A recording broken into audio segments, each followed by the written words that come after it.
यानंतरची बातमी महाराष्ट्रातल्या समस्यांविषयी। महाराष्ट्रातील धरण आणि मोठे मध्यम लघु अशा 2997 सिंचन प्रकल्पात अवघा 33.37% जलसाठा शिल्लक राहिलाय। तापमानाचा पारा वाढतोय। एप्रिलपेक्षाही मे महिन्यात अधिक उष्णतेच्या झळा बसतायत, त्यामुळे प्रकल्पातील पाणी पातळी आणखी खालावली जातीये। विशेष म्हणजे टँकरचा आकडा देखील वाढतोय। राज्यातील 19 जिल्ह्यांतील 758 गावं आणि 2257 वाड्यांना भीषण पाणी टंचाईचा सामना करावा लागतोय। 57 शासकीय आणि 879 खासगी टँकर्सद्वारे पाणी पुरवठा सुरू आहे, तर हा आकडा पुढे वाढण्याचीही शक्यता आहे।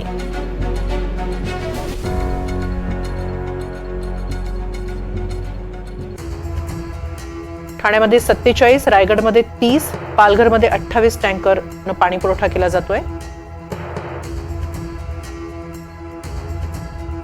नाशिकला 90, अहिल्यानगरला 8, पुण्याला 69 टँकरनं पाणी पुरवठा होतोय। राज्यात 33.37% पाणीसाठा शिल्लक आहे। साताऱ्याला 66, सांगलीमध्ये 18, सोलापूरला 19 टँकरनं पाणी पुरवठा होतोय।